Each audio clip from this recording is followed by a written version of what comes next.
आज आपण मेथीचा भरपूर वापर करून मऊसूत असे 4 ते 5 दिवस टिकणारे मेथी थेपले कसे करायचे ते बघतोय. हे मेथीचे थेपले 4-5 दिवस टिकतात आणि असेच मऊसूत राहतात. त्यामुळे तुम्ही प्रवासाला घेऊन जाऊ शकता. शाळा ऑफिसच्या डब्यामध्ये देता येतात. चहासोबतही छान लागतात.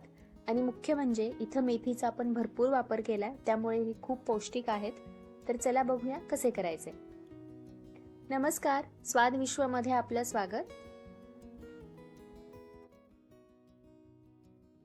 सगळ्यात आधी मेथीची भाजी व्यवस्थित निवडून घ्यायची आणि त्यानंतर 2 ते 3 वेळा पाण्याने स्वच्छ धुवून घ्यायचं. इथं आपल्याला फक्त असा पानांचा भाग घ्यायचा आहे. जास्त अशी जाड देठं असतात ती घ्यायची नाहीत. फक्त पानांचाच वापर आपल्याला थेपल्यांसाठी करायचा आहे. तासाभरासाठी असंच पाणी निथळण्यासाठी ठेवून द्यायचं. त्यानंतर भाजी व्यवस्थित अशी बारीक चिरून घ्यायची. तुम्हाला शक्य होईल तितकी बारीक चिरून घ्या. आता इथं मी एक पूर्ण मेथीची पेंडी घेतली आहे. वजनामध्ये 70 ते 80 ग्रॅम आहे. आता भाजी अशी चिरून घ्यायची. चिरल्यानंतर परत एखाद्या वाटीने किंवा कपाने मोजून घ्यायचं, म्हणजे मग आपल्याला पुढे पिठाचा अंदाज येतो. आता ही भाजी एखाद्या टोपल्यामध्ये काढून घ्यायची आणि त्यामध्ये मुठभर अशी बारीक चिरलेली कोथिंबीर घालायची. त्यानंतर अर्धा चमचा हळद, 1 चमचा चिली फ्लेक्स. इथं चिली फ्लेक्स जर नसतील तर मग तुम्ही त्याऐवजी 1 चमचा तिखट मिरची पावडर घेऊ शकता. त्यासोबतच अर्धा चमचा काश्मीरी मिरची पावडर. काश्मीरी मिरची पावडर फक्त थेपल्यांना रंग छान यावा म्हणून घेतलीये. 1 मोठा चमचा तीळ आणि 1 चमचा ओवा. ओवा असा हातावरती थोडासा चोळून यामध्ये घालायचा. त्यासोबतच 2 मोठे चमचे कसुरी मेथी. आता कसुरी मेथी जर तुमच्याकडे असेल तर मग आवर्जून वापरा, कारण त्यामुळे सुद्धा या मेथी थेपल्यांना छान चव येते. आणि कसुरी मेथी सुद्धा थोडीशी अशी चोळून यामध्ये घालायची. त्यानंतर पाव चमचा हिंग, 1 चमचा पिठी साखर. पिठी साखरेऐवजी साधी साखरही घेऊ शकता. साखर इथं प्रिझर्वेटिव्हचं काम करते, त्यासोबतच मग थेपल्याची चव सुद्धा बॅलन्स होते. पण जर कुणाला डायबिटीज असेल मग मात्र इथं साखर तुम्ही घेऊ नका. 1 चमचा मीठ. त्यासोबतच इथं आपल्याला एक 5-6 लसूण पाकळ्या, 1 इंच आलं, 4 हिरव्या मिरच्या आणि 1 चमचा जिरं याचं वाटण करायचंय आणि हे वाटण यामध्ये घालायचं. इथं मिरचीचं प्रमाण तुम्ही तुमच्या आवडीनुसार कमी अधिक करू शकता. आता हे वाटण यामध्ये घातल्यानंतर हे सगळे जे जिन्नस आहेत ते भाजीला व्यवस्थित लावून घ्यायचे. चमच्यानेच असे मिसळून घ्या, हाताने मिसळू नका, कारण यामध्ये हिरवी मिरची आहे, लाल तिखट आहे, त्यामुळे मग हाताला तिखट लागू शकतं. असं एकदा मिसळून घ्यायचं, म्हणजे हे सगळे जिन्नस भाजीला व्यवस्थित लागले जातात. त्यानंतर 2 चमचे बेसन. बेसनामुळे थेपल्यांना छान चव येते. पण जर तुम्हाला आवडत नसेल तुम्ही नाही घातलं तरीही चालेल, पण यापेक्षा जास्तही घेऊ नका, कारण जर बेसन जास्त झालं तर मग थेपले कोरडे होतात. आता यामध्ये 3 मोठे चमचे तेल घालायचं. तेल मात्र आवर्जून वापरा, कारण त्यामुळे मग थेपले छान मऊसूत राहतात. त्यानंतर घालायचं गव्हाचं पीठ. तर इथं आपण भाजी चिरल्यानंतर मोजून घेतली होती, 2 कप झाली, म्हणून भाजीपेक्षा थोडं कमी आपण इथं 1.5 कप गव्हाचं पीठ घेतलंय. जर पीठ आपण लागलंच तर पुढे वाढवू शकतो.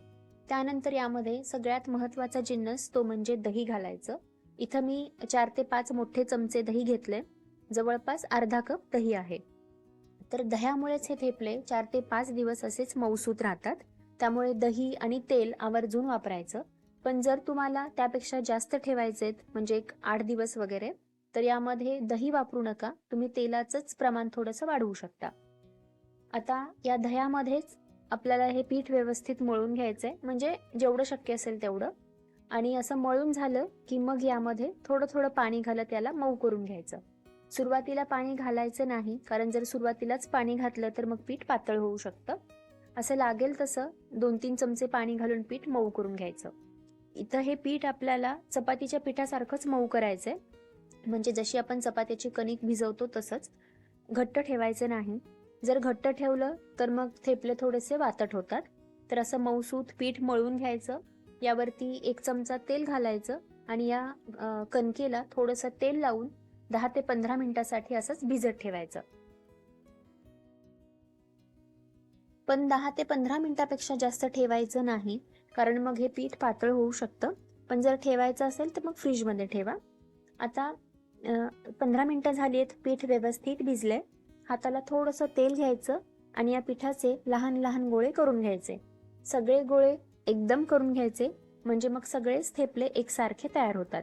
इथं मी लहान लहान गोळे केलेत, त्यामुळे 16 ते 17 तयार झाले. जर तुम्ही मध्यम आकाराचे केले तर 13 ते 14 तयार होतील.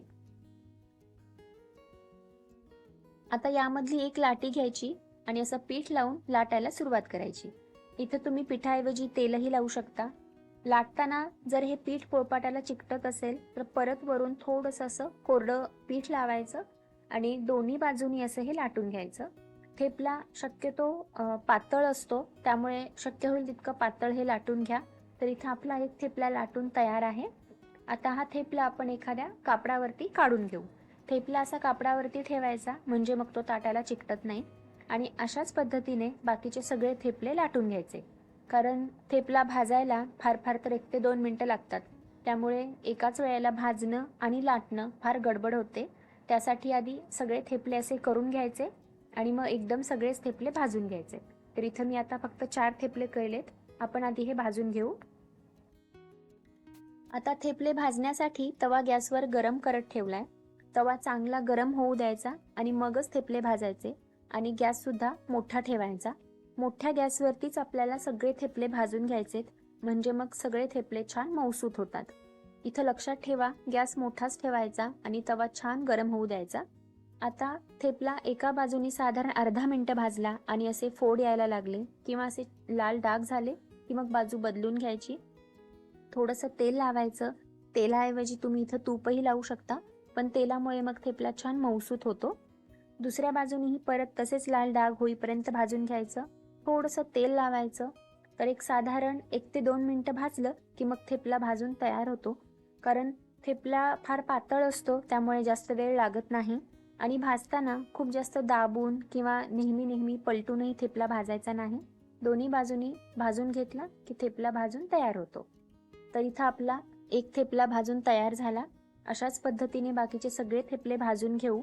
त्यामुळेच आपण सगळे थेपले आधी करून घेतले. आता ते सगळे भाजून घेऊ.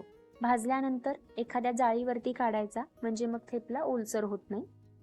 तर अशाच पद्धतीने आपले सगळे थेपले भाजून तयार झाले. असे छान मऊसूत राहतात. 4-5 दिवस टिकतात, त्यामुळे आरामात प्रवासाला घेऊन जाऊ शकता. लोणचं, चटणी, दही, सॉस यासोबत हे छान लागतात आणि पौष्टिक आहेत, त्यामुळे सगळेच खाऊ शकतात. तर नक्की करून बघा. केल्यानंतर कळवा. चॅनलला लाईक, शेअर आणि सबस्क्राईबही करा. परत भेटू अशाच एका रेसिपीसोबत. तोपर्यंत धन्यवाद.